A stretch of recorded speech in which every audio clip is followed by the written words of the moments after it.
Today, we follow the money trail. Unimaginable sums of money were transferred into Najib Razak's private bank accounts from SRC International via subsidiaries Gadingan Mentari and Ihsan Perdana. And Najib? The bank statements showed he used the money to pay credit card bills, political parties, maintain his houses, influence the media, and more.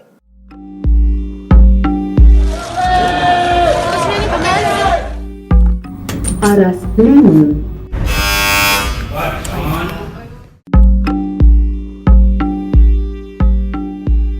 By the Malaysian Insight, this is The People versus Najib Razak. Follow us into the courtroom where it all happens. I'm Patrick Teo. A quick note, this podcast series is meant to be enjoyed in chronological order. If you've just dropped in on this episode, please go back to the first episode to follow the trial as it unfolds.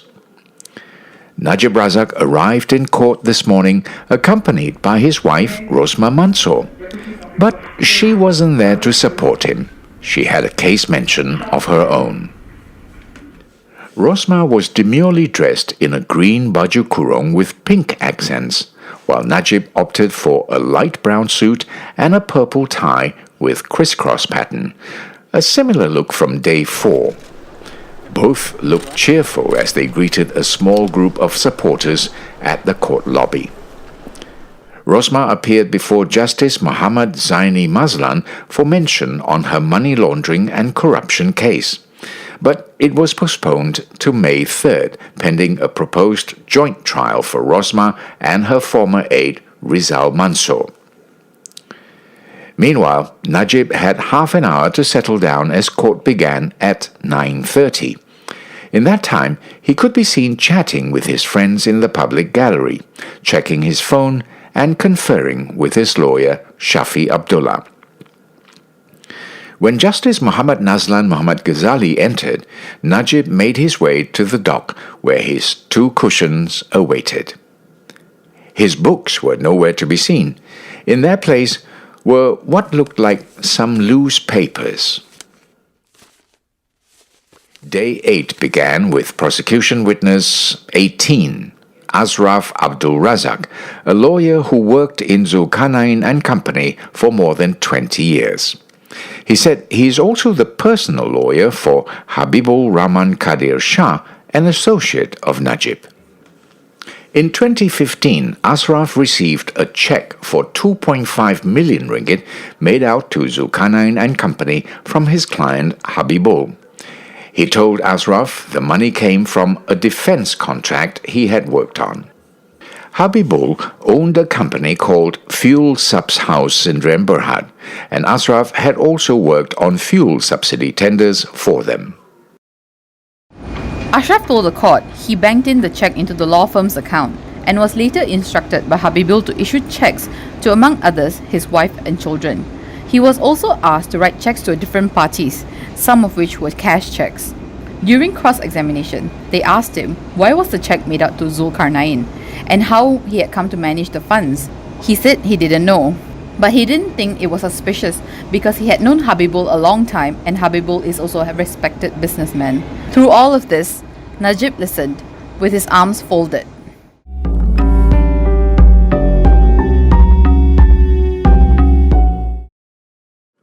Next up was Edward Inasi, an older man with a receding hairline who is deputy manager at the Check Clearance Center for CIMB Bank. His job was to ensure the check clearing process was done according to standard operating procedures. Edward was shown a check issued in 2015 that was deposited into CIMB from Am Islamic, Jalan Raja Chulan, for 2.5 million ringgit. This was the same check that Ashraf had banked in on behalf of his client Habibul. Edward's testimony lasted all of 5 minutes, and the defense did not cross-examine him.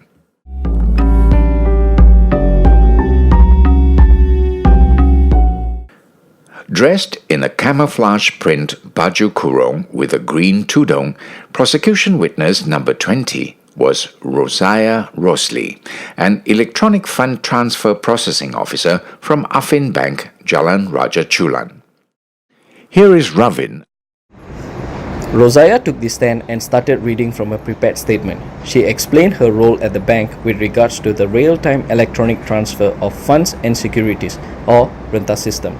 In her statement, Rosia confirmed that Ehsan Perdana Sendirian Berhad, SRC International's corporate social responsibility partner, had received 40 million ringgit in December 24, 2014 from an M Islamic bank account. She also confirmed that Ehsan Perdana received 10 million ringgit from Gandengan Mentari, a SRC subsidiary, in two transactions of 5 million ringgit on February 5th and 6th, 2015. Court then took a 10-minute break when Najib went straight to the canteen for a cup of coffee. After the break, defense lawyer Havinderjit Singh cross-examined Rosia, who said she is only familiar with the rentas system. Havinderjit then revealed there were a total of 11 transactions that took place, including the 3 confirmed by Rosia earlier. The defense lawyer informed the court that more than 103 million ringgit was moved out of SRC. From there, Gandengan Mentari received 50 million ringgit in 3 transactions. Of this, only 42 million went into Najib's account. When the money was moved from party to party, more than 53 million ringgit and 8 million ringgit went missing. Havinderjit argued it was important to locate the sums unaccounted for, but the prosecution said it has nothing to do with the charges and therefore not relevant. Justice Muhammad Nazlan only instructed Rosia to bring relevant documents with regards to the missing 8 million ringgit. What Havinderjit was trying to show was that there were other people in SRC who were engaged in questionable business. There was another 10-minute break. This time Najib stepped out to stretch his legs and to check his phone in the public seating area outside the courtroom.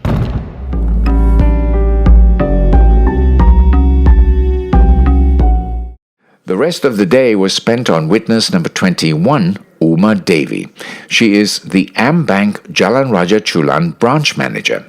If you recall, she handed over 8 bundles of documents to Bank Negara investigator Azizul Adzani Abdul Ghaffar, the witness with the foggy memory, from day 3. With her hair tied up in a tight bun, she spoke with a high-pitched voice that droned on as she read through countless account numbers and figures from her prepared statement. Her testimony lasted more than 4 hours, breaking only for lunch. And she's not done yet. She is going through a very thick folder of documents and will likely continue to do so tomorrow. As she continued to rattle away account numbers and unimaginable sums of money, her testimony seemed to tire Najib, as it did the rest of us. Some even fell asleep in the public gallery, prompting the police officers to wake them up. Najib slouched further in his seat, his suit jacket bunched up at the shoulders. He would sometimes have one arm propped on the dock or have his arms crossed. At one point, he bent over double. Ray will sum up Uma Devi's testimony for you. Uma Devi told us Najib had 5 accounts at M Private. 2 have been closed in 2013. The other 3 accounts were controlled by Nick Faisal, who is also a signatory to SRC, Gandengan Mentari and Ehsan Perdana. In this episode, we talk about the accounts ending with numbers 906 and 880. She told us that 42 million ringgit ended up in Najib's personal account in M Private ending with 906. This is the same account the 17 checks were issued from. Just to recap, some of these recipients of the checks were lawyers, designers, plumbers, and political parties. The other account, the one ending with 880, is where Najib had taken 3.2 million ringgit from, which he then funneled into 2 credit card accounts. That's 450,000 ringgit into one Visa and 2.8 million ringgit into one MasterCard.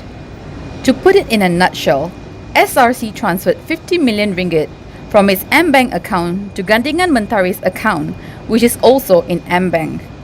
Gandingan Mentari in turn transferred the money to Ehsan Perdana's account in Affin Bank. In telling us this, Umar also verified Rozaya's testimony, which we heard this morning.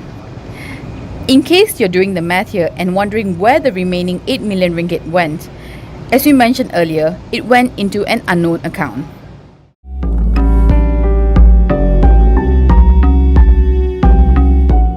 Midway through Umar Davis' testimony, Shafi asked for a 10-minute break, saying that he was, quote, tired and bored, unquote. Later, he also sought to adjourn the proceedings at 5 p.m. because he wanted to exercise and see daylight. But at the prosecution's protest, the judge ordered the trial to go on for another half an hour after checking in with the witness. And with that, day 8 ended. The judge sternly reminded everyone to be on time at 9 a.m. tomorrow. This podcast is produced, written and mixed by Revati Subramaniam, Yapik Kwan, Yvonne Lim and Ravin Palanisamy. Additional reporting by Beat Hong and Timothy Acharyam.